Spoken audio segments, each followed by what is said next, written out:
Hello bachcho, let's see this question. The question says, questions given below consist of two statements, each printed as assertion A and reason R. While answering these questions, you are required to choose any one of the following four responses, and these are the four responses. Assertion says there is a very little difference in acidic strength of H3PO4, H3PO3 and H3PO2, and the reason is the number of unprotonated oxygen responsible for increase of acidic strength due to inductive effect remains the same. So देखो इस question में हमारे पास है assertion reason type question, ठीक है. सो हमारा जो assertion है वो कह रहा है कि there is a very little difference in the acidic strength of H3PO4, H3PO3 and H3PO2, ठीक है. तो देखो इनके अगर हम स्ट्रक्चर देखें तो ये किस तरह से होते हैं. यहाँ पे सबके पास हमारे क्या होगा, एक एक डबल बॉन्ड OH होता है. फिर अगर हम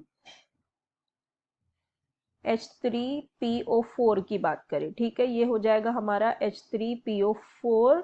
फिर हमारे पास है फॉस्फोरस, इसके पास होगा एक ऑक्सीजन, एक होगा OH और एक होगा हाइड्रोजन, ठीक है. सो ये हो जाएगा H3PO3. फिर हमारे पास एक है जिसमें हमारे पास होगा एक OH और दो हाइड्रोजन और एक OH, ठीक है. इस तरह से होगा, ये होगा हमारा H3PO2, ठीक है. अब देखो ये होता है हमारे H3PO4, H3PO3 और H3PO2 का स्ट्रक्चर.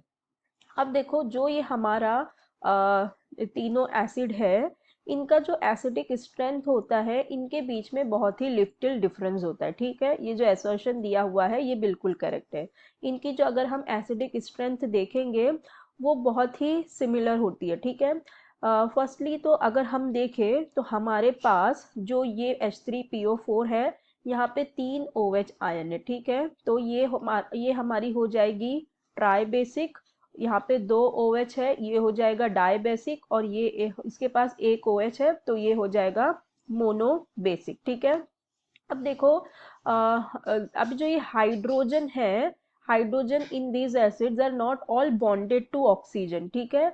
ये जो सारे के सारे हाइड्रोजन है वो सब ऑक्सीजन से बॉन्डेड नहीं है, ठीक है. अभी यहाँ पे देखो, यहाँ वाले जो H3PO4 है यहाँ पे तो तीनों बॉन्डेड है. फिर यहाँ पे OH में यहाँ पे ये जो एक है ये बॉन्डेड नहीं है. और देखो अगर हम अब इन तीनों के ही स्ट्रक्चर में देखें तो हमारे पास देखो तीनों के स्ट्रक्चर में हमारे पास ये वाला ऑक्सीजन है जो कि है हमारा अनप्रोटोनेटेड ऑक्सीजन, ठीक है. तीनों ही के केस में हमारे पास है अनप्रोटोनेटेड ऑक्सीजन और तीनों में ही हमारे पास 3-3 हाइड्रोजन है, ठीक है.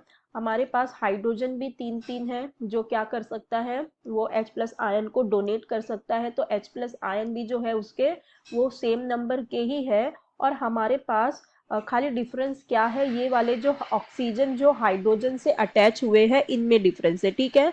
सो देखो ये जो हमारा अनप्रोटोनेटेड ऑक्सीजन है यही रिस्पॉन्सिबल होता है इनकी इंक्रीज ऑफ एसिडिक स्ट्रेंथ पे, ठीक है. और ये तीनों में ऑलमोस्ट सेम तरह से है, ये सेम तरह से काम करते हैं. और इनका क्या होता है, due to this the inductive effect remain same. इसकी वजह से ये जो डबल बॉन्ड O है, इसकी वजह से जो इनका इंडक्टिव इफेक्ट है वो भी कैसा रह जाता है, सेम रह जाता है, ठीक है. क्योंकि तीनों में ही सेम तरह से ये डबल बॉन्ड O वाले ऑक्सीजन है जिसे हम अनप्रोटोनेटेड ऑक्सीजन भी कहते हैं, ये सेम तरह से है. इसलिए जो इसका एसिडिक स्ट्रेंथ भी होता है वो ऑलमोस्ट ऐसा बहुत ही कम डिफरेंस होता है, वरना नियरली सेम ही होता है, ठीक है. तो यही इसका रीजन भी है.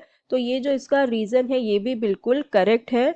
सो हमारा करेक्ट ऑप्शन क्या हो जाएगा, that assertion A and reason R are both and true and R is the correct explanation of A, ठीक है. सो हमारा करेक्ट ऑप्शन हो जाएगा option A. I hope you understood it well. Best of luck. Thank you.